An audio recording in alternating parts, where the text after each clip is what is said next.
Is this just another political ruse in order to stop Brexit happening at any cost? Or do you actually think there could be benefits for the country in terms of stopping the spread of coronavirus by delaying Brexit? Because Jeremy Wright, the former Culture Secretary, says he can't understand what benefits there would be.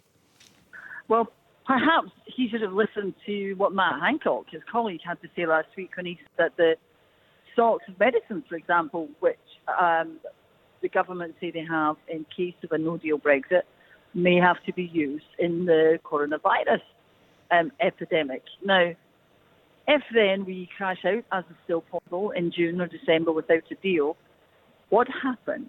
How do we deal with the health crisis which that could provoke? So what we are talking about is nothing to do actually with party politics or with Brexit itself. It's to do with the need to prioritise having the best possible care and emergency provision set up in what is a global, it's a pandemic now, but we have to think about people's health, we have to put that first, and we have to not do anything to undermine that. And there's a potential that the Brexit trade talks could do that by taking government attention away.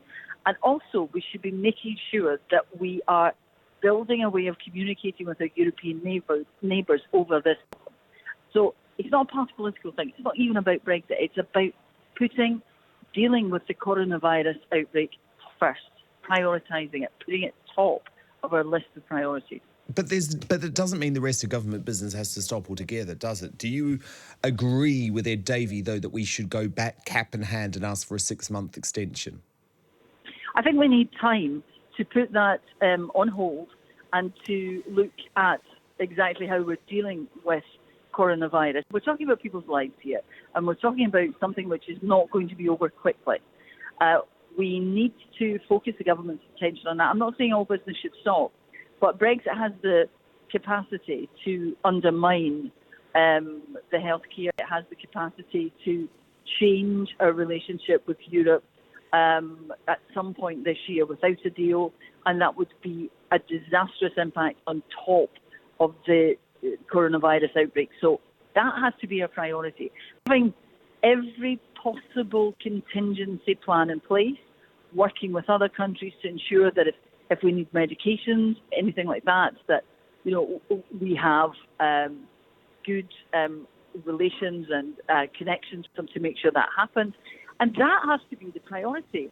Now, I think regardless of what you might think about Brexit, surely people would agree that the health of people in this country has to come before any consideration, and that is what we should be prioritising. Of course, but there's no evidence. Give it another 6 months. There is no evidence to suggest that delaying Brexit will help at all with the fight of the coronavirus. And do you understand why your party, having taken a revoke position at the election, having seen your own leader booted out of Parliament as a result, has maybe lost credibility when you try and say we're just doing this for the good of the coronavirus? Because my feeling about the Lib Dems is that you want to stop Brexit at any cost. You'll do anything, Christine Jardine, to stop Brexit, anything at all.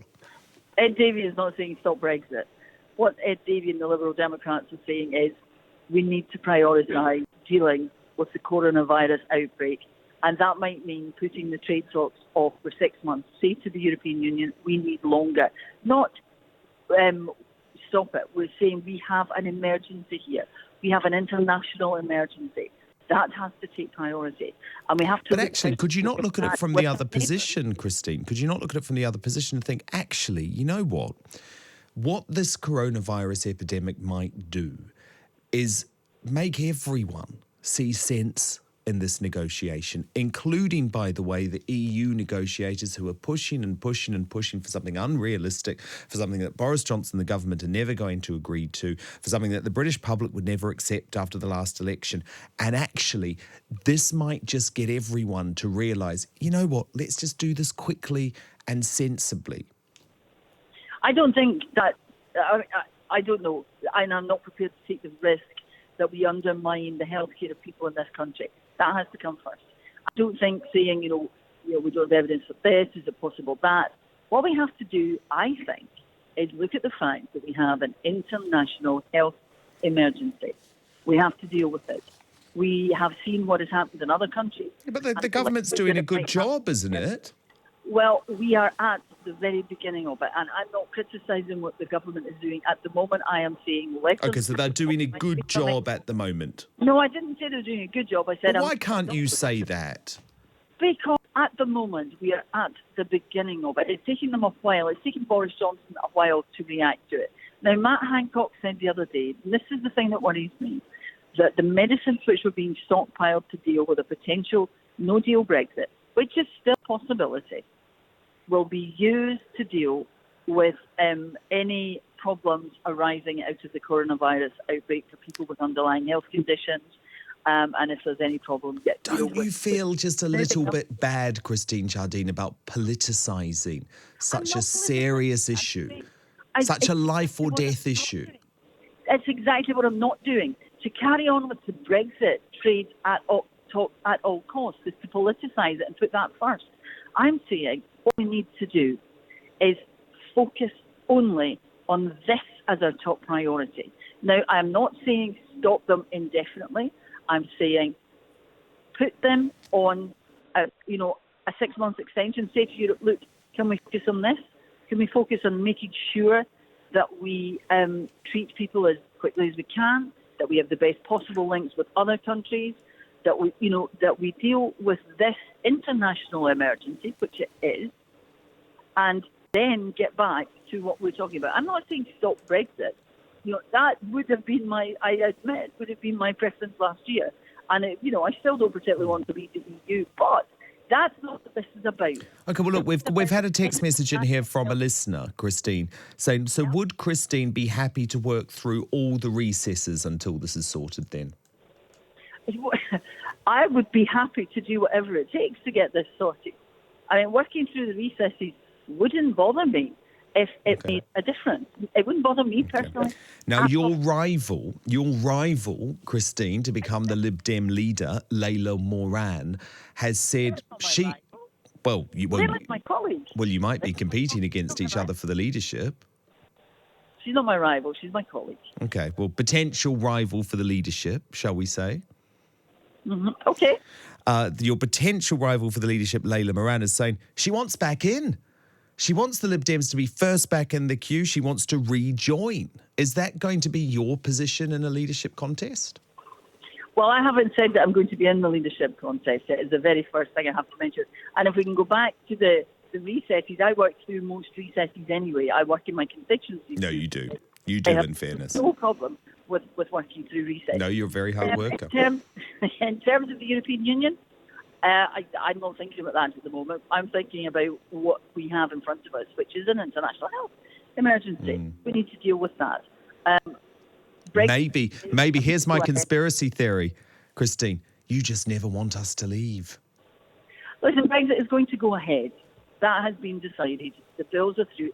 What we are looking at is having an extension to the top to ensure that they don't undermine our action against coronavirus, and that we don't find ourselves at the end of it crashing out without a deal, and that then has an impact on how people get treatment. It's not about changing what is, already gone through Parliament. It is about dealing with a national and international health emergency and making sure that you and I and our children and our grandparents and people who we love who have underlying health conditions get the treatment they need when they need it, and that is the priority, not trade talks, which can be delayed.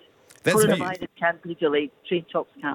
That's the view of Christine Jardine, the Liberal Democrat Home Affairs spokeswoman. What do you think? Should the coronavirus crisis delay Brexit yet again?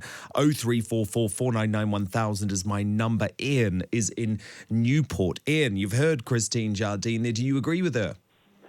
Well, absolutely not. I saw you on television this morning, and the only people that are saying they want to delay Brexit, surprise, surprise, are Remainers.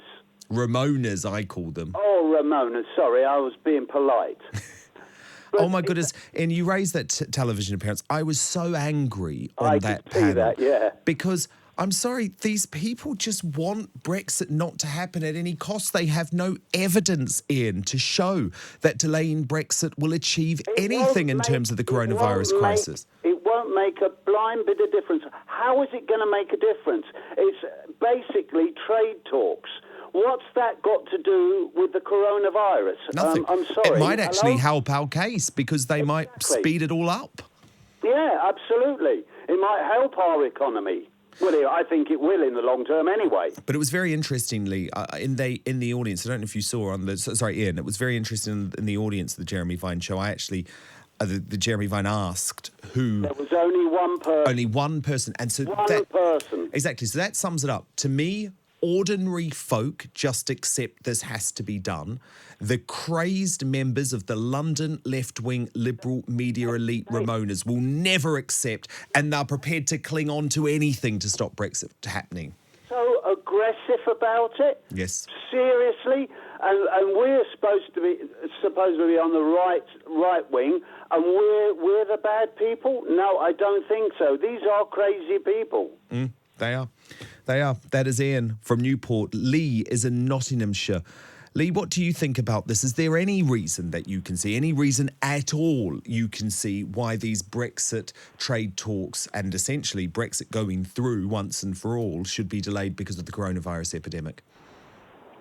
Well, I think you hinted at it during the conversation with Christine Jardine about it being a Liberal Democrat stance and trying to defer, delay, or even demolish Brexit at all costs.